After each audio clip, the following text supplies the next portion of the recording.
I don't think most of you realize that you do not have time. Everything is time. Time can be converted into anything. We all know time can be converted into money. People say often, time is money. This is true. Money is also time. You spend money to save time. Time is the enemy of the rich man, so he takes a private jet to save time. Money is the enemy of a poor man, so he waits for the bus to save money. But they're the same thing, money and time.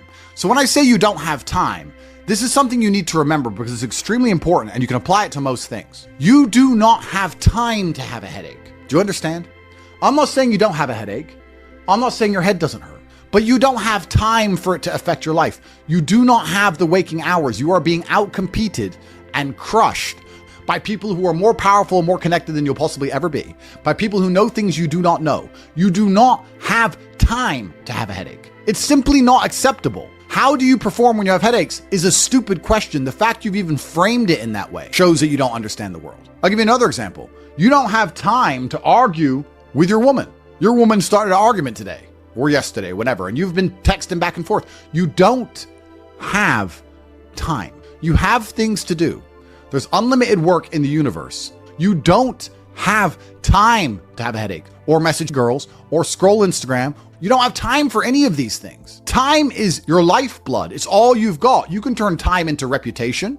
You could turn time into global fame. You could turn time into respect. You could turn time into a fantastic body. You could do anything with your time. You could choose a random embassy. You could choose a random country that you have beef with. Chile. And you could go stand outside the Chilean embassy with a sign saying, "Down with Chile." For no reason. But if you stood there every single day, after about 2 years, people would be like, who is this guy and why does he hate Chile so much? You can turn your time into anything you want. So how are you going to waste it sitting around saying, I have a headache?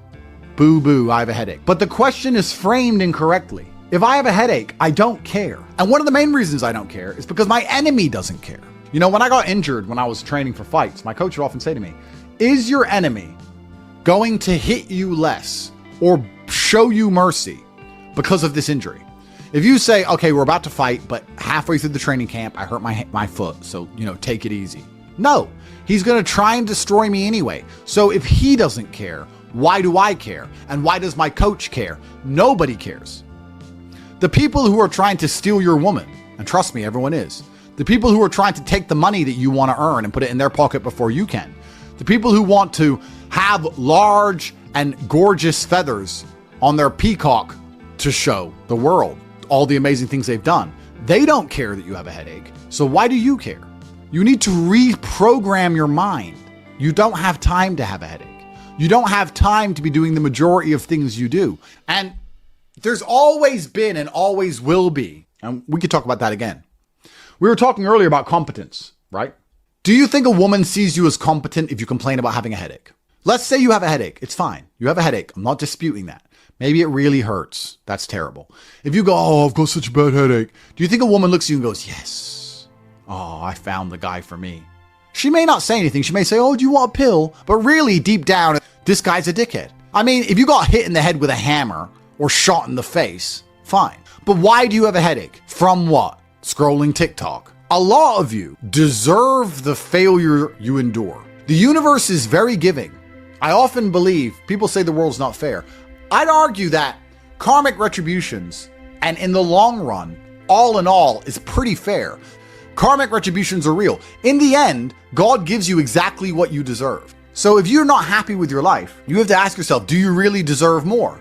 Have you really tried 100% of the time? Did you ignore that headache? Are you as competent as you could possibly be? Have you given 100% every time you've done anything? No. You deserve what you have. You deserve your mediocrity because you're an average person. You want a Lambo and these women and a boat and whatever else you want because you see it on Instagram. But wanting something and deserving something are very different things. If you truly deserved it, you'd be working for it in a way that ensures it would be given to you by the universe. Every single thing I've ever wanted, I have got. Maybe not instantly, maybe not easily. In fact, certainly not both. It was always difficult and it always took time, but I really wanted them, so I always got them. And I put in enough work to show God and show the universe I deserved them, so he gave them to me. I cannot remember a single time, and I state this as a matter of fact, this is not hyperbole, I cannot remember a single time I have ever decided not to do something that must be done because I had a headache, ever. Ever. It is easier if you enjoy it because you do not struggle with lack of motivation or lack of interest. For me to say you could honestly be world champion at something you hate is a lie. You can, however, be competent at things you don't like. You can be very good at something you don't like doing. To be the best in the world, you probably have to fall in love with it. But the way you do anything is the way you do everything. And you can fall in love with the idea of being good in general. So anything I do, I don't want to be bad at. I either don't do it or I try my very best all the time to become extremely good at it. I don't see the point in doing anything and being mediocre or being bad at it. What's the point? If I'm going to speak on podcasts, I want to be good at it. Anything I'm going to do, I want to be good at. Now, you should have enough respect for yourself that you're prepared to always put in the effort to give your best 100% because it is a habit. You should always give your best to anything you do. When you pick up a video game, you should give your best. When you drive a car, you should attempt to drive as efficiently as possible, using the brake as little as possible to not waste fuel, to make sure there's no close calls, no sudden braking. Most of you are just getting in your car and driving like a jackass from point A to point B, not trying to actually go, you know what, let me drive and pretend I have the queen in the back seat and I can't even brake suddenly. And I only have a fraction of fuel. How far can I go if I very smoothly, very calmly anticipate the traffic in advance, move my car in and out of the car so I barely have to brake, keep moving slowly and smoothly? Let me try and get good at this. The way you do anything is the way you do everything. And it is a habit to be good at things. There's nothing wrong with just being good at things. To be the best in the world, you have to love it. That's true. But you're not going to love the majority of things you do. That's not realistic. The world's not going to afford you a life where everything you do you're in love with. In fact, you're going to end up doing a whole bunch of things you don't want to do. And the life hack is, if you enjoy getting better at things, then you can be doing something you don't want to do better than you previously done it. And now you enjoy doing it because you were more competent and more capable at said task. You are now better at said task. Every single thing I approach with vigor because I like being good at things. And that's not because I'm arrogant. That's because I have enough respect for myself. And more importantly, I have enough respect for the people I love to know that I need to be good at things. When my children or when my women or my family or my people who rely on me, my brothers, anybody comes to me expecting me to do something for them, I need to have enough respect for them to know that I'm good at what they ask me to do. And if I don't know what they want me to do or I'm not particularly good at it, I'm at least good at learning. You can become good at learning so that you learn things faster. Good at concentrating. Good at taking a scenario seriously. These are all basic life skills that go along with bravery. That's going to put you in a competitive bracket amongst the masculine realm which exists today because most people can't even focus. Most people can't even focus or try hard at anything. So to answer the question, can you become world champion without loving boxing? No, you can't become the best in the world. However, you can become very good at it because you can have enough discipline to ensure that you go to training and you can make sure that you're the kind of person who, if you're going to go to training, you're going to try your best. Guys, you're going to go to training for an hour. Whether you try hard or don't try hard, you're going to spend an hour in the boxing gym. There is no reason to not try. That is a learned habit. And what you often find with people who need to be motivated into things, because they're not disciplined enough to do things and not disciplined enough to do things properly, they'll go and say, I went to boxing training, as if that's all that it's about. It's not about going to the training. It's about trying hard in the training. It's about giving it your all. It's about dedicating yourself. You're going to give an hour up anyway. There's no reason to not try. Most people go through their entire adult life without trying 100% hardly ever. Think about it. Even when you go to the gym, you don't try 100%. You try 60%, 70%. You don't try 100% at home. What do you try 100% with? Do you really try 100% with work?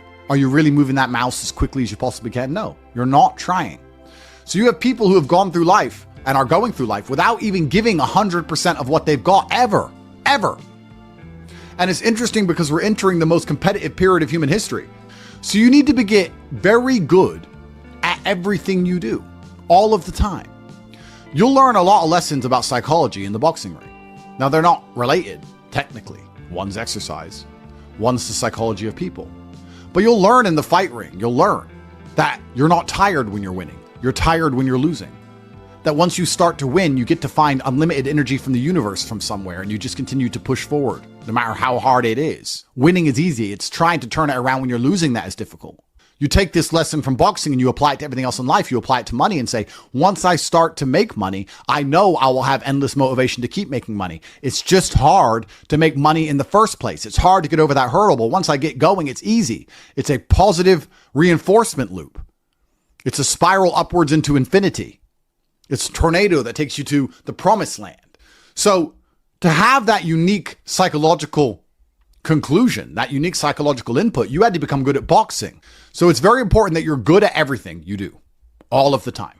Don't do it if you're not going to try. But you don't want people to learn bad habits. But it's a bad habit to coast.